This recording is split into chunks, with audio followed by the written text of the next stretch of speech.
pembelajarannya pada kelas SD, peserta didik menganalisis keterampilan gerak, mentransfer ke dalam berbagai situasi gerak, dan serta menjelaskan penerapan konsep dan strategi gerak untuk meningkatkan capaian keterampilan gerak. Mereka menguji berbagai strategi gerak dan membuktikan strategi yang paling efektif.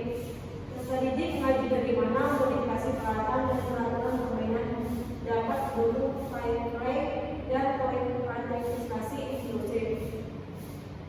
Mereka juga menerapkan kepemimpinan, kolaborasi, dan pengambilan keputusan dalam berbagai konteks gerak. Peserta didik menggambarkan prinsip intensitas dan dampaknya pada tubuh saat melakukan aktivitas jasmani. Mereka juga mengusulkan strategi untuk meningkatkan partisipasi aktivitas jasmani dan pencegahan perilaku sekunder.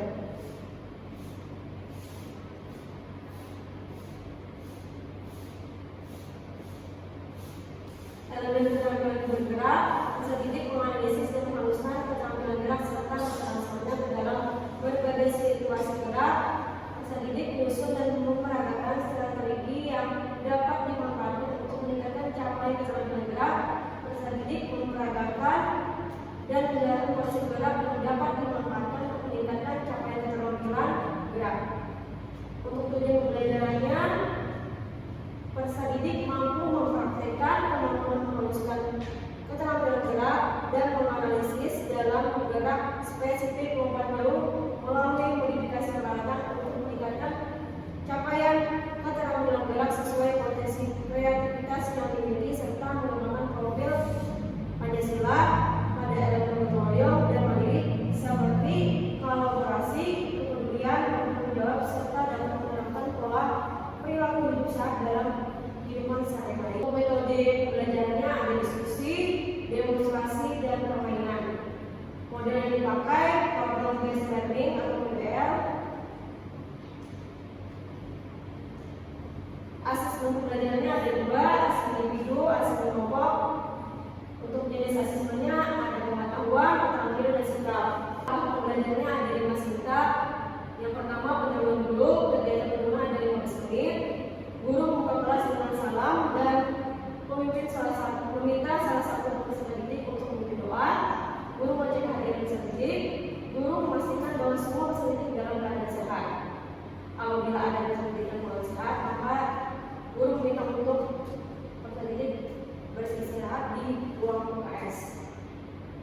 Sebelum masuk pada materi, guru diutus menyanyikan lagu nasional dan lagu daerah seperti lagu Pancasila dan Ampara Pesan untuk meningkatkan rasa nasionalisme dan menanamkan nilai-nilai Pancasila. Guru meningkatkan materi sebelumnya yang sudah dipelajari sebelumnya dengan tanya jawab. Guru menyampaikan cakupan materi yang akan dipelajari mengenai aktivitas pembelajaran yang baru melalui modifikasi peralatan.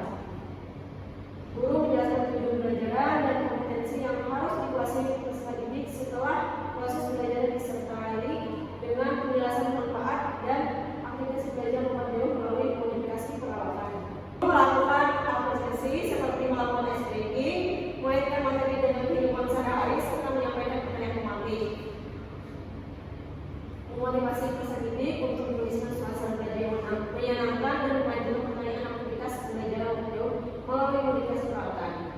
Guru melakukan asesmen diagnostik atau asesmen awal berupa pilihan ganda. Tujuannya untuk menyelesaikan tingkat kebutuhan peserta didik terhadap pembelajaran. Masuk kegiatan inti ada 60 menit. Di sini saya memakai sistem pembelajaran disesuaikan dengan model pembelajaran yang digunakan yaitu PBL. Yang pertama, sistem pertama orientasi siswa pada masalah. Guru menanyakan video pembelajaran berupa permasalahan yaitu mengenai kesalahan gerak spesifik video yang menggunakan LCD proyektor. Guru berikan pertanyaan tematik kepada peserta didik mengenai video kesalahan gerak spesifik lompat jauh. Guru memilih salah satu peserta didik mempraktikkan gerak spesifik lompat jauh yang sesuai dengan pengalaman awal mereka. Yang kedua, mengkoordinasikan peserta didik untuk belajar. Peserta didik dibagi kelompok, guru membagikan LKPD, guru menjelaskan kepada peserta didik untuk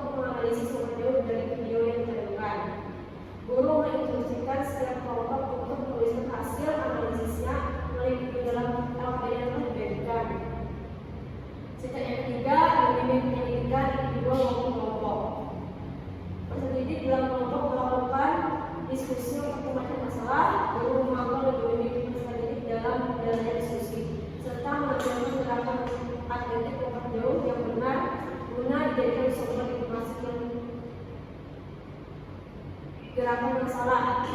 Video belajar tersebut pada halaman berikut. Setelah melihat hasil analisis sedikit dukungan dari guru. Yang keempat, mengembangkan dan menjadikan hasil. Guru peserta didik menuju lapangan untuk mengembangkan dan menjadikan pendidikan melalui praktik secara langsung. Sebelum melakukan langsung, peserta didik melakukan stretching dan permainan praktek remaja. Di sini saya memakai 4 aktivitas dalam gerak spesifik mulai jauh. Yang pertama, aktivitas praktek gerak spesifik awalan. Yang kedua, aktivitas mempraktikkan belajar gerak spesifik tumbuhan atau tolakan. Yang ketiga, mempraktikkan gerak spesifik melayang udara. Dan yang keempat, mempraktikkan gerak spesifik mendarat. Yang kelima, menganalisis dan mengevaluasi proses pertanyaan masalah. Guru kembali memberikan aturan PD pada peserta didik untuk menginstruksikan pada peserta didik untuk berdasarkan LKPD, yaitu menuliskan perbaikan dan menyelesaikan LKPD, yaitu menuliskan perbaikan dari kesalahan-kesalahan berat yang telah diberikan pada tahap orientasi masalah secara berkelompok. Perwakilan dari setiap kelompok mempresentasikan, kemudian pembuatan PD yang telah diselesaikan. Kemudian guru melakukan asesmen normatif pengetahuan, yaitu tepat disenang secara individu. Dan untuk pada 1 menit, peserta didik melakukan gerakan pendinginan di bawah bimbingan guru. Guru melakukan apresiasi setelah pengalaman aktivitas gerak dan dilakukan setiap peserta didik. Guru bersama-sama melakukan refleksi pembelajaran yang menyeluruh seperti apa yang telah dipelajari dalam hal ini, bagaimana perasaan setelah mempelajari materi ini, apakah ada kesulitan dalam melakukan pembelajaran, dan informasi apa yang ingin diketahui lebih lanjut. Guru memberikan kesempatan kepada peserta didik untuk menyampaikan kesimpulan yang didapatkan dari proses belajar tentang gerak spesifik nomor jauh. Guru memberikan klarifikasi atas seluruh pendapat yang disampaikan oleh peserta didik. Guru memberikan informasi mengenai kegiatan belajar selanjutnya. Guru menutup pembelajaran dan salah satu peserta didik memimpin doa sebagai tanda berakhirnya pembelajaran. Di sini ada asesmen sikap yang saya ambil, yaitu mandiri sama gotong royong. Untuk indikator mandiri, menimbulkan kemandirian dalam mempersiapkan diri sebelum melakukan gerak spesifik lompat jauh dan melakukan teknik dasar lompat jauh dengan tepat tanpa bantuan dari guru atau teman, memperbaiki kesalahan teknis secara mandiri. Untuk yang gotong royong, indikatornya saling membantu mendukung rekan satu tim, menciptakan suasana yang kondusif dengan kerjasama tim, bekerja sama dalam kelompok. Untuk skala penilaiannya ada 4 dan nilai atau rentangnya ada 3. Untuk asesmen pemantauannya yang saya ambil yang tertulis, yaitu tepat tersilang, ada 10 soal.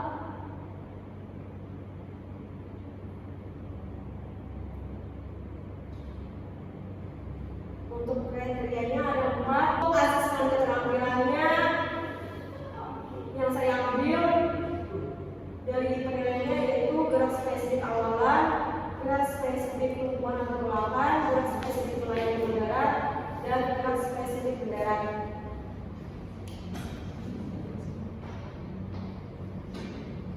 Internasional yang saya ambil adalah peluang, tambahan, dan pemilihan. Untuk asesmen yang saya ambil dengan diagnostik atau asesmen awal ada 5 soal.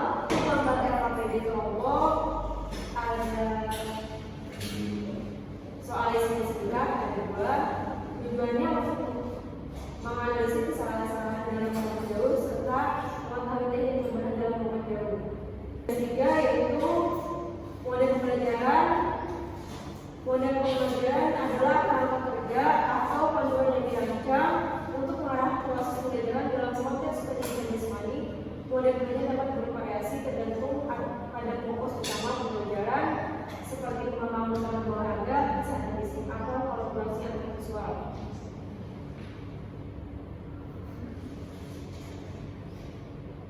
Model belajar ada 4. Yang pertama disciplinary learning, yang kedua inquiry learning, yang ketiga problem based learning, dan yang keempat project based learning. Nah, saya ambil yaitu problem based learning ada 5 step. Yang pertama orientasi pada masalah, yang kedua mengorganisasikan strategi untuk belajar, yang ketiga memiliki penelitian individu maupun kelompok, yang keempat mengembangkan dan menjadikan hasil karya, dan yang kelima menganalisis dan mengevaluasi proses penyelesaian masalah. Untuk metodenya yang saya ambil untuk metode pembelajaran pendidikan jasmani ada demonstrasi, ceramah, refleksi total, penugasan, simulasi, dan permainan. Yang saya ambil yaitu demonstrasi. Tujuannya untuk memberikan contoh visual langsung kepada siswa mengenai keterampilan atau perilaku yang harus dipelajari. Yang kedua, metode diskusi.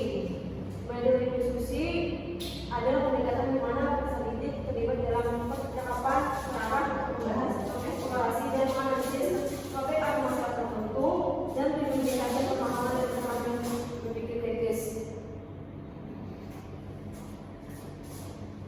Untuk metode permainan melibatkan penggunaan permainan sebagai alat atau pembelajaran untuk mengajarkan keterampilan atau konsep dengan cara menyenangkan dan interaktif.